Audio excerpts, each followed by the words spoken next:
کیونکہ جب زوال کا وقت ختم ہوتا ہے تو ظہر کا وقت شروع ہو جاتا ہے۔ اور یہ یاد رکھیں، بعض لوگ سمجھتے ہیں کہ جی 12 بجے زوال کا وقت ہوتا ہے، ہمیشہ 12 بجے نہیں ہوتا، بعض اوقات 11:34 11:35 پر بھی ہوگا۔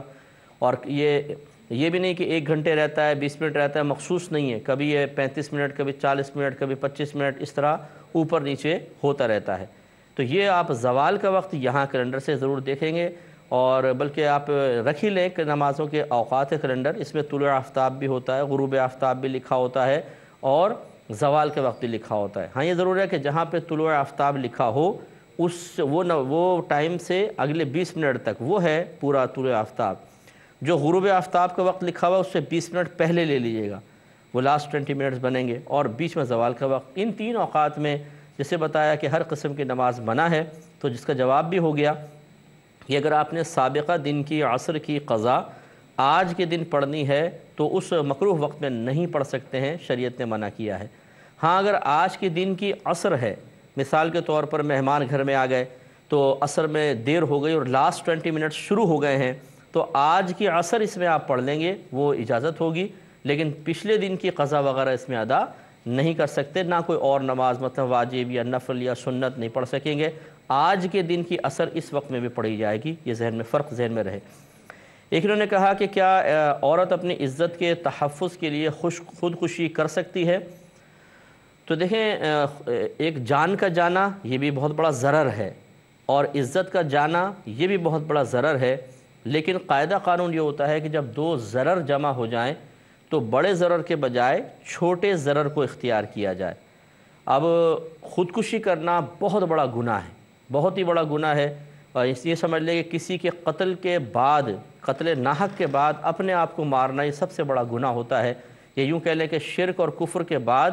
پھر کسی کو قتل کرنا اور اس کے بعد پھر اپنے آپ کو قتل کرنا یہ بڑے گناہوں میں شمار ہوتا ہے، لہٰذا اس میں بہت زیادہ ضرر ہے۔ اور یقینی سی بات ہے کہ عورت کی عزت بھی بہت امپورٹنٹ چیز ہے، لیکن اپنے آپ کو ہلاک کرنے کے مقابلے میں اس میں کم ضرر ہے، لہذا شریعت اس بات کی اجازت نہیں دے گی کہ وہ اپنے عزت کے تحفظ کے لیے بڑے ضرر کو اختیار کرے۔ اگر وہ ایسا کرے گی تو گناہگار ہوگی۔ وہ جس طرح ہو سکے اپنی عزت بچائے۔ ہاں اس عزت بچانے میں اگر وہ بالفرض سامنے والے کو قتل کر دیتی ہے تو یہ قتل کرنے پر گناہگار نہیں ہوگی، کیونکہ یہ اپنی عزت بچا رہی ہے، جان اور مال، عزت آبرو کے لیے اگر اس طریقے سے معاملہ ہو جاتا ہے اس کی حفاظت کی غرض سے، تو اس میں شریعت نرمی رکھتی ہے، لیکن بہرحال یہ نہیں ہوگا کہ خودکشی کی اجازت دی جائے۔ ایک انہوں نے کہا کہ ایک والد صاحب تھے، انہوں نے اپنے بیٹے کو ایک پرائز بانڈ دیا، جیسے پیسے بھی دیتے ہیں خرچے کے لیے، تو پرائز بانڈ اس میں تھا کہ اس کو بھی خرچ کرنا اور گھر کا خرچہ چلا لینا۔ اس لڑکے نے وہ پرائز بانڈ رکھ لیا اور اس کی جگہ اپنے پاس سے پیسے ایڈ کر کے وہ گھر میں خرچ کر دیے۔ اب والد صاحب کا انتقال ہوا ہے، تو کیا وہ پرائز بانڈ مال وراثت میں داخل ہوگا یا نہیں ہوگا؟ دیکھیں، اگر بیٹے نے اس کا متبادل خرچ کر دیا تھا تو گویا کہ اصل تو تھی رقم،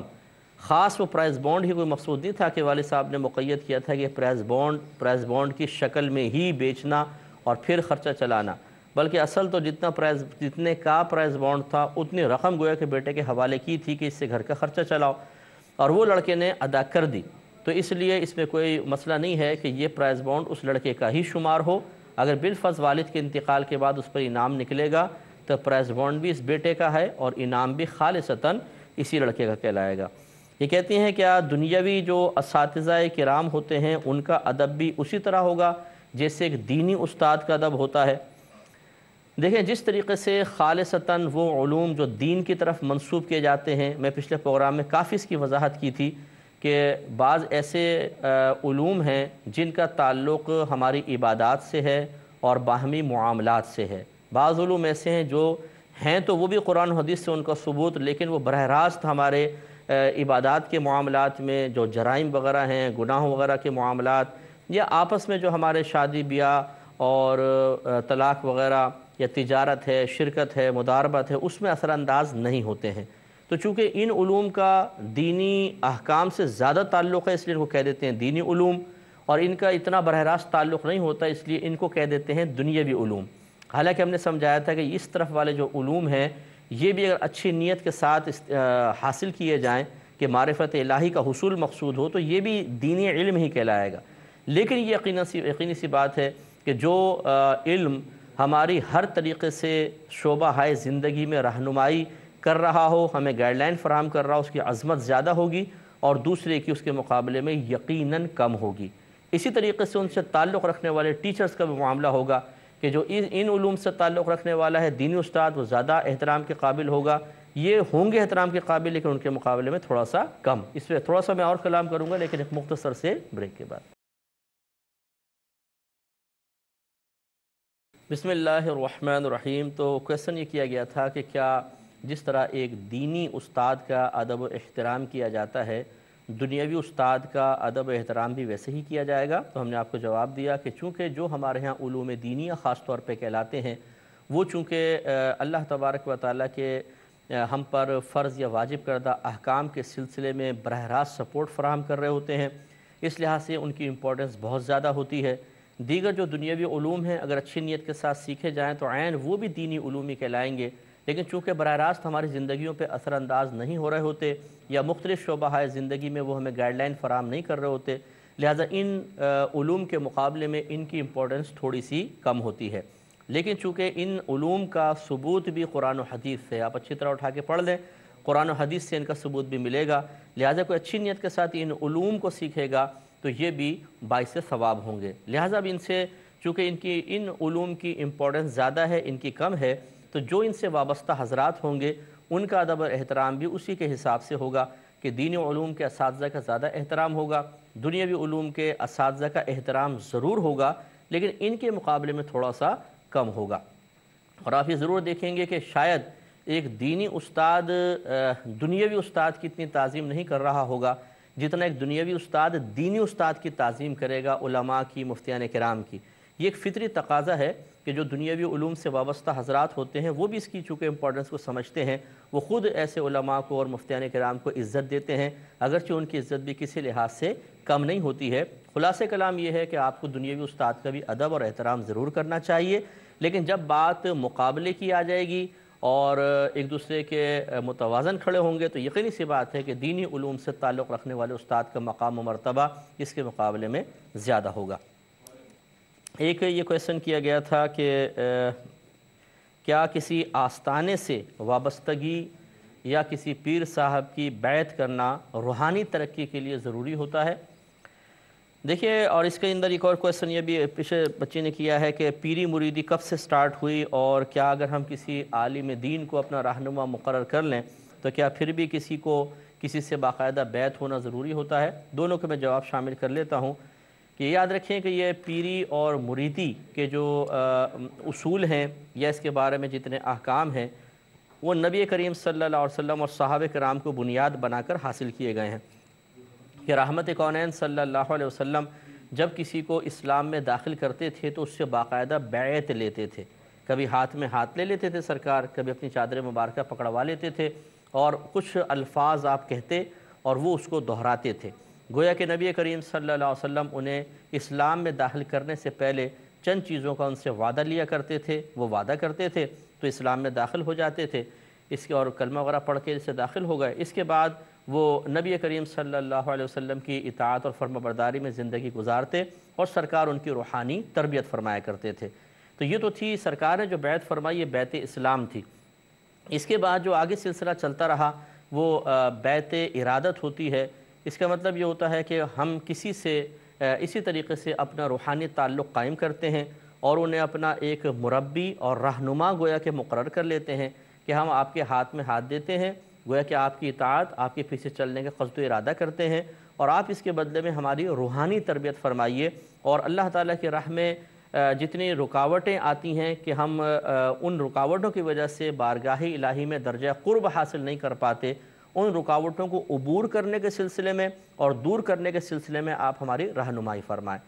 تو اور پھر وہ ہم سے اس کے بدلے میں کچھ وعدے لیتے ہیں کہ آپ کو ایسا کرنا ہوگا، ایسا نہیں کرنا ہوگا، انسان وعدہ کر لیتا ہے اور انہیں اپنا روحانی ایک سمجھ لیجئے کہ مربی یا قائد یا لیڈر مقرر کر لیتا ہے، اس کو پھر پیر کہہ دیا جاتا ہے اور یہ مرید کہلاتے ہیں۔ تو چونکہ اس کا ثبوت نبی کریم صلی اللہ علیہ وسلم سے ہے کہ آپ نے اسلام کی بیعت بھی فرمائی اور بسا اوقات ایک اور بیعت فرمائی ہے اور وہ ہے گناہوں سے بچنے کی بیعت، اور سرکار نے وعدے لیے ہیں، جیسے کہ ایک دفعہ سرکار نے فرمایا کہ مجھ سے بیعت کرو، صحابہ کرام علیہم رضوان نے عرض کیا صلی اللہ ہم تو آپ سے بیعت کر چکے ہیں، اب کس بات پر بیعت کریں؟ آپ نے فرمایا اس بات پر بیعت کرو کہ تم حق کہنے میں کسی ملامت کرنے والے کی ملامت کا لحاظ نہیں کرو گے۔ تو صحابہ کرام نے اس پر بھی بیعت کی۔ معلوم ہوا کہ سرکار نے دو بیعتوں کا تصور دیا، ایک کفر سے جب اسلام میں داخل ہوں وہ بیعت جو بیعت اسلام کہلاتی ہے، اور ایک وہ کہ جس میں چند کاموں کا ارادہ یا وعدہ لیا جاتا ہے، اس سلسلے میں بیعت، اسے بیعت ارادت کہہ دیتے ہیں، جس کا ثبوت دوسری روایت کے اندر باقاعدہ موجود ہے، اور پھر یہ سلسلہ چلتا رہا۔ معلوم ہوا کہ اس کی ابتدا تو نبی کریم صلی اللہ علیہ وسلم سے بذات خود ہوئی، اور اسی دور سے لے کر آج تک یہ چلتا آ رہا ہے۔ اب سوال یہ پیدا ہوتا ہے کہ کیا پیر کو کسی کو پیر بنانا یہ لازم ہے؟ تو یہ لازم بمانے فرض یا واجب تو نہیں ہے، لیکن چونکہ ہمارے تقریباً 1500 سال کے اکابرین جو بڑے بڑے مقامات پر فائز ہوئے اور جن کی بزرگی مسلمہ ہے، جیسے شیخ عبد القادر جیلانی رضی اللہ تعالیٰ عنہ، معین الدین چشتی اجمیری رضی اللہ تعالیٰ عنہ، شیخ شہاب الدین سہروردی ہیں، اور حضرت بہاؤالدین نقشبند رضی اللہ تعالیٰ عنہ، یہ بڑے بڑے نام ہیں بزرگوں کے۔ یہ خود زہد و تقوی کے پیکر تھے، صاحب علم تھے، صاحب تقوی تھے، لیکن اس کے باوجود ان سب نے کسی نہ کسی کو اپنا روحانی رہنما اور مربی اور قائد مقرر کیا ہے۔ جیسے اس اعتبار سے کہا جا سکتا ہے کہ یہ بہت ہی امپورٹنٹ چیز ہوتی ہے کہ آپ صحیح ایک رہنما کا جو روحانی طور پہ آپ کی ترقی کا باعث بن سکے اس کا انتخاب کریں، اور ان سے باقاعدہ بیعت کر کے روحانی منازل کو طے کریں۔ دنیا میں روحانی منازل بہت طے ہوتی ہیں، اور انشاءاللہ پھر میدان محشر میں ان نفوس قدسیہ سے ہم حسن ظن رکھ سکتے ہیں کہ چونکہ یہ عالم دین بھی ہوتے ہیں، متقی ہوتے ہیں، پرہیزگار ہوتے ہیں، اور ایسے لوگوں کو اللہ تعالیٰ میدان محشر میں حق شفاعت عطا فرمائے گا، تو یہ ہو سکتا ہے کہ یہ ایک اور سہارا میدان محشر میں نجات کا حاصل ہو جائے کہ یہ اپنے مرید کی شفاعت کر کے اس کو جنت میں لے جائیں۔ لیکن یہ اس کا مطلب ہرگز نہیں ہے کہ ہم یہ کہیں کہ پیری مریدی کرنا فرض اور واجب ہے، نہیں کرو گے تو گناہ گار ہوگے، یا ہم یہ کہیں کہ جو بے پیرا ہوتا ہے ضرور جہنم کے اندر جائے گا، غلط ہے۔ اسی طریقے سے پیر کی بیعت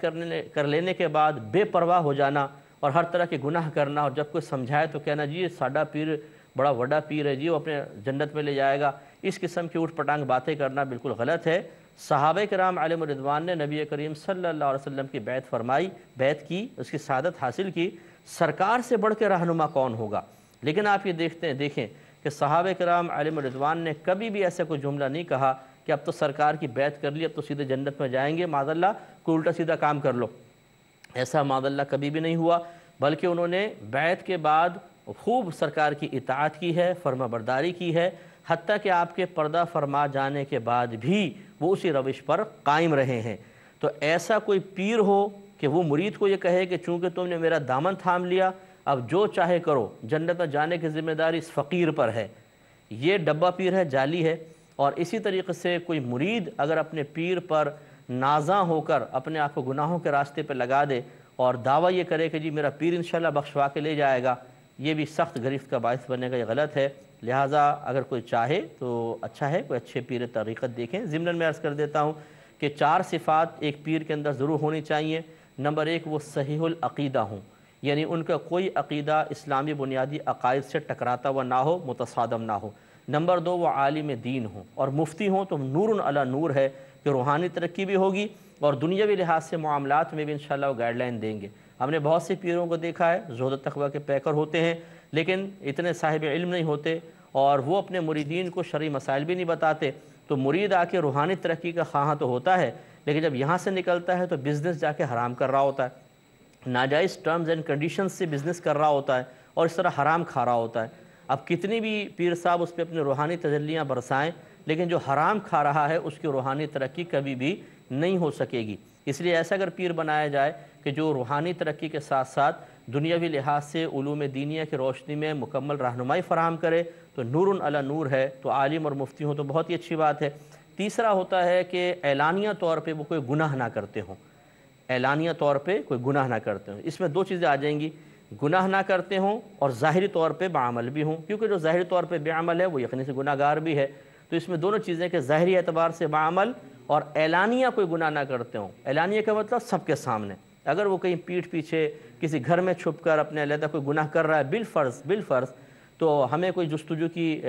مطلب اجازت نہیں ہے، بلکہ یہ حرام ہے کہ کسی کی جستجو کی جائے کہ ذرا ان کے پرائیویٹ معاملات دیکھیں کوئی گڑبڑ تو نہیں ہے، وہاں سے مطمئن ہو جائیں گے تب بیعت کریں گے، غلط۔ ظاہر دیکھیں، واچ کریں آپ 10 روز 15 روز 20 روز، اگر تمام معمولات بہت اچھے ہیں، کوئی اس میں اعلانیہ طور پہ خطا نہیں ہے تو صحیح ہے۔ اعلانیہ خطا میں جیسے مثال کے طور پر عورتوں کو بلا پردہ، بغیر پردے کے اپنے سامنے بٹھانا، یا عورتوں کے ہاتھ میں ہاتھ لے کر بیعت کرنا، یا عورتوں کا پیر صاحب کا بدن دبانا، یہ سب حرام ہے۔ مریدنی اور پیر کا بالکل ویسا پردہ ہوتا ہے جس سے ایک اجنبی مرد اور عورت کا ہوتا ہے۔ اسی طرح اگر پیر صاحب گالیاں بک رہے ہیں گندی گندی سب کے سامنے اعلانیہ طور پر، تصاویر بڑی بڑی لگا رکھی ہیں، اور اسی طریقے سے چرس پیتا ہے کوئی پیر، یا نماز نہیں پڑھتا ہے اور کہتا یہ ہے مریدین کو کہ ہم روحانی نماز پڑھتے ہیں، ہم تمہارے سامنے بیٹھے ہوتے ہیں لیکن آنکھیں بند کرتے ہیں تو ہم مکے میں پہنچ کے نماز ادا کرتے ہیں، یہ تمام چیزیں جو ہیں یہ غلط ہیں۔ اس طرح کا پیر یقیناً قابل بیعت نہیں ہے۔ کوئی ناراض بھی نہ ہو، بہت سے لوگ اس طرح کے کچھ پیر حضرات سے وابستہ ہوتے ہیں، جب ہم ایسی تو کوئی بات کہتے ہیں تو وہ ہم پہ ناراض ہونے لگ جاتے ہیں، غصہ ہوتے ہیں، کبھی اظہار بھی کر دیتے ہیں، کبھی ہمارے سامنے نہیں کرتے، دوسروں کے سامنے کرتے ہیں۔ تو میرے پیارے بھائی، کوئی ہمارا دوست نہیں ہے، کوئی ہمارا دشمن نہیں ہے، ہم ایک بات اگر کہہ رہے ہیں تو شریعت کے دائرے میں رہ کر کر رہے ہیں۔ ہاں، اگر ہم شرعی لحاظ سے غلط بات کر رہے ہیں تو آپ اپنے اندر اتنی اخلاقی جرأت پیدا کریں کہ آپ ہمارے پاس آئیے اور ہمیں سمجھائیے کہ جی آپ نے جو بات کہی یہ غلط ہے، اس کا ثبوت یہ رہا قرآن و حدیث سے۔ لیکن اگر آپ قرآن و حدیث سے ثبوت لانے میں ناکام ہیں اور پھر آپ یہ سمجھیں کہ جو قرآن و حدیث کی بات کر رہا ہے وہ خاموش ہو جائے، اور ہم اپنے نفسانی تقاضوں کے تحت جو رسومات رائج کریں وہ رائج ہو جائیں اور ان کو غلط بھی نہ کہا جائے، تو آئی ایم ویری سوری کہ ایسا نہیں ہو سکتا ہے۔ اللہ تعالیٰ ہر دور میں بے شمار ایسے لوگ پیدا کرتا رہے گا جو جرأت مندی کے ساتھ باطل کے خلاف بات کرتے رہیں گے، چاہے ان کو قتل کر دیا جائے، چاہے ان کو مارا پیٹا جائے، چاہے ان کی غیبت چغلی کی جائے، چاہے ان کو برا کہا جائے، ان کی زبان کسی طریقے سے بند نہیں ہو سکے گی، کیونکہ اللہ نے ذمہ داری ان کو یہ دی ہوتی ہے کہ وہ حق کو حق کہیں اور ناحق کو ناحق کہیں۔ تو اس قسم کے پیر کی بیعت نہیں۔ چوتھا یہ کہ ان کا جو شجرہ شریف ہے وہ متصل ہو۔ اس میں تھوڑا سا کلام شجرے کے بارے میں عرض کر دوں گا، لیکن ایک مختصر سے بریک کے بعد۔ بسم اللہ الرحمن الرحیم۔ تو آپ کی خدمت میں عرض کر رہے تھے کہ کامل پیر کی 4 شرائط ہوتی ہیں، جو ان شرائط کا جامع ہو اس سے بیعت ہو جائیں تو بہت اچھی بات ہے۔ نمبر 1 وہ صحیح العقیدہ ہوں، نمبر 2 عالم ہوں، اور اگر میں نے عرض کیا کہ صاحب علم ہونے کے ساتھ ساتھ اگر فتوے کی صلاحیت بھی ہو تو بہت ہی اچھی بات ہے۔ تیسرا ہے کہ وہ اعلانیہ طور پہ کوئی گناہ نہ کرتے ہوں، ظاہر ان کا بالکل باشرہ ہو، اور چوتھا جو ان کا شجرہ ہے وہ متصل ہو۔ یہ شجرہ ویسے درخت کو کہتے ہیں۔ ہوا یہ ہے کہ نبی کریم صلی اللہ علیہ وسلم نے جیسے کسی کو بیعت فرمائی، پھر اپنے صحابہ میں اشارتاً سرکار نے خلفاء مقرر کیے، انہوں نے آگے خلیفہ بنایا، انہوں نے آگے اس طرح طریقت کے سلسلہ چلتا رہا حتیٰ کہ ان پیر صاحب تک پہنچا۔ تو جو ان پیر صاحب کے پیر تھے، پھر ان کے پیر تھے، ان کے پیر تھے، یہ سلسلہ چلتے چلتے رحمت کونین صلی اللہ علیہ وسلم تک پہنچے، درمیان سے کوئی غائب نہ ہو۔ لیکن یہ ہر ایک نہیں پہچان سکتا ہے، تو وہی پہچان سکتے ہیں جن کو ان بزرگوں کی معرفت حاصل ہو۔ تو کم از کم پہلے 3 چیزیں ضرور چیک کی جائیں۔ آخری ایک بات جو بچی نے پوچھی تھی کہ اگر ہم بیعت کسی سے اس طرح بظاہر نہ کریں بلکہ کسی عالم دین کو اپنا رہنما مقرر کر لیں جو اچھے ہوں، بعمل ہوں، تو کیا کافی ہے؟ تو جی ہاں، میں نے پہلے عرض کیا کہ یہ اس طرح باقاعدہ کوئی بیعت کرنا کوئی فرضیہ واجب نہیں ہے۔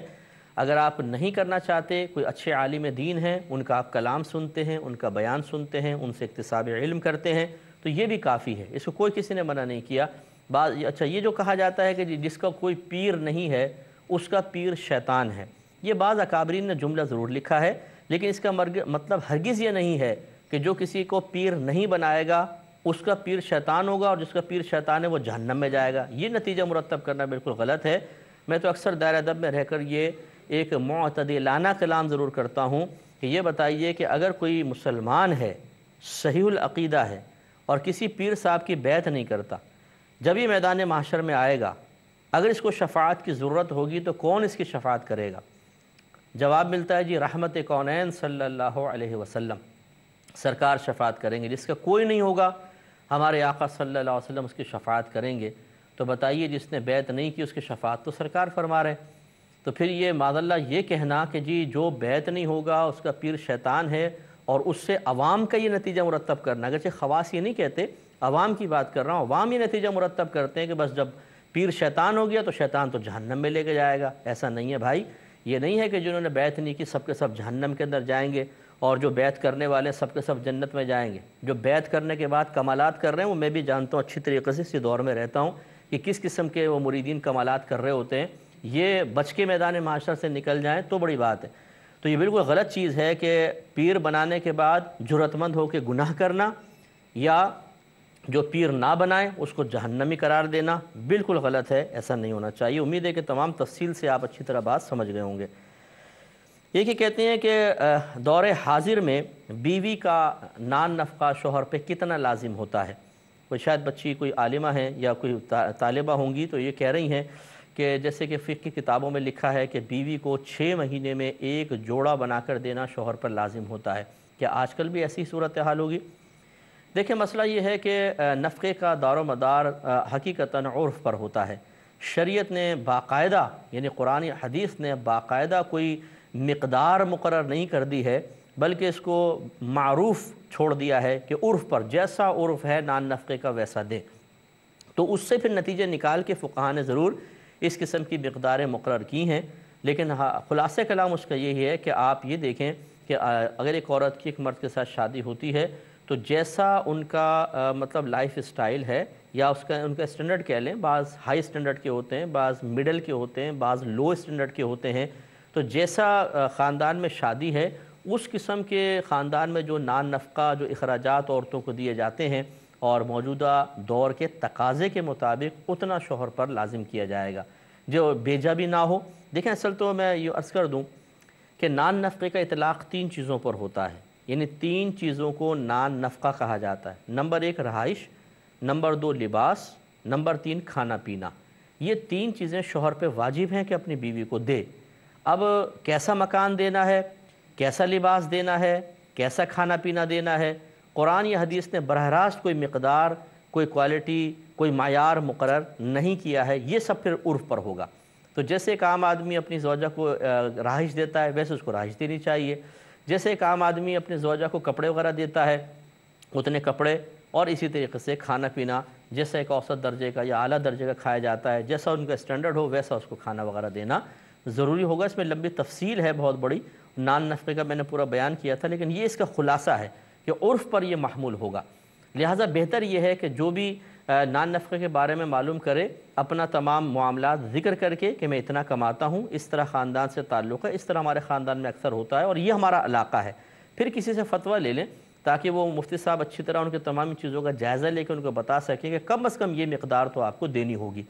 یہ اس لیے بھی فائدہ مند ہے کہ بعض اوقات عورت کہتی ہے کہ جی مجھے تو بہت سارے جوڑے بنا کر دو، کیوں؟ یہ ابھی سالگرہ آ رہی ہے، اس میں بھی جوڑا بنا کر دو، پھر فلاں کی شادی آ رہی ہے اس میں بناؤ، پھر فلاں کی جو ہے وہ کوئی باہر سے آ رہا ہے اس میں بھی ایک نیا جوڑا چاہیے، اور وہ کہتی ہے نان نفقے میں تو جوڑا بھی شامل ہے، جوڑے بناتے جاؤ، اور شوہر بیچارہ اس کو جوڑے پہناتا جا رہا ہے، اپنے جوڑے اترتے جا رہے ہیں اس کے، کہ وہ پرانے ہو کے بیچارہ وہ کیا کرے، وہ کیسے اپنا بنائے۔ تو یہ غلط طریقہ کار ہوتا ہے کہ جب شرعی لحاظ سے نان نفقے کی مکمل معرفت حاصل نہیں ہوتی تو عورت بہت سی چیزوں کو اپنا حق تصور کر کے شوہر سے مطالبہ کر رہی ہوتی ہے اور وہ دینے پر مجبور ہوتا ہے، نہیں دے تو گھر میں لڑائی جھگڑا ہو جاتا ہے۔ اس پہ تھوڑی سی توجہ ضرور کی جائے۔ ایک ہی کہتے ہیں ایک شوہر ہے وہ بیوی کو بہت مارتا ہے، پیٹتا ہے اور نان نفقہ بالکل بھی نہیں دیتا۔ اب وہ عورت ناراض ہو کے میکے چلی گئی ہے تو اب شوہر اس کو بلا رہا ہے کہ گھر پر آ جاؤ۔ عورت پوچھتی ہے کہ کیا نان نفقہ دو گے؟ تو کہتا ہے کہ نان نفقہ تو میں نہیں دوں گا۔ تو لوگ اس عورت کو یہ مشورہ دے رہے ہیں کہ اس شوہر سے طلاق ہی لے لو کیونکہ نان نفقہ وغیرہ تو دے نہیں رہا۔ تو کیا اس کو بنیاد بنا کر عورت کا میکے میں ٹھہرے رہنا، شوہر کی بات مان کے نہ جانا اور طلاق کا مطالبہ کرنا شرعی لحاظ سے عورت کے لیے جائز ہے یا نہیں ہے؟ اس کا اجمالی جواب تو یہ ہے کہ بالکل عورت کا یہ فعل جائز ہے، اس لیے کہ عورت کا حق ہے کہ شوہر اس کو نان نفقہ دے۔ اگر وہ نہیں دیتا تو عورت اپنے آپ کو بالکل روک سکتی ہے اور اس روکنے کی وجہ سے وہ نافرمان یا گناہگار نہیں کہلائے گی۔ نان نفقے کی شرعی لحاظ سے اتنی امپورٹنس ہے کہ اگر ایک شخص یہ سمجھتا ہے کہ میں عورت کو نان نفقہ نہیں دے سکتا ہوں تو اس کے لیے شادی کرنا ہی گناہ ہے، یاد رکھیں گناہ ہے، مکروہ تحریمی ہے، حرام کے نزدیک ہے کہ یہ شادی کرے، کیونکہ ایک عورت اپنا سب کچھ اس کے سپرد کر رہی ہے، ایک مفت کی سمجھ لیں نوکرانی آپ کو مل رہی ہے۔ میں بہنیں برا نہ مانیں، میں ان کو نوکرانی نہیں کہہ رہا ہوں، لیکن آدمی سوچے کہ ایسی اگر عورت آپ اپنے گھر میں اتنے کام کاج کرنے والی ذرا رکھیں اپنے گھر میں اور 24 گھنٹے آپ کے گھر میں کام کرے، کتنے پیسے لے گی؟ اور وہ فری میں آ کے مفت میں آ کر اپنا آپ پورا حوالہ کر دیتی ہے۔ ایک ماں باپ اپنی زندہ بچی کو آپ کے حوالے کر دیتے ہیں اور پھر اس کی ایسی قدر و قیمت کہ اس کو بھینس اور بکری کو بھی چارہ دے دیتا ہے آدمی، اس کو چارہ تک آپ دینے کے لیے تیار نہیں ہیں، تو پھر کیا فائدہ آپ کے شادی کرنے کا؟ اس سے بہتر ہے کہ بھائی آپ کسی مزار کے باہر بیٹھ جاؤ، وہاں پر لنگر بھی مل جائے گا اور اپنا خرچہ بھی اچھا چل جائے گا۔ شادی نہ کرو، پھر بہتر ہے کہ روزے وغیرہ رکھ کے گزارا کرو۔ شادی کا شوق ہے تو پھر دوسری کی بچی کا خیال بھی کریں آپ، یہ شریعت نے لازم کیا ہے، تو لڑکی کا یہ عمل بالکل درست ہے۔ دوسرا، مطالبہ طلاق، یہ ایک بالکل صحیح عذر ہے کہ اگر شوہر نان نفقہ نہیں دے رہا اور بچی اس کی وجہ سے شدید مشکلات کا شکار ہے،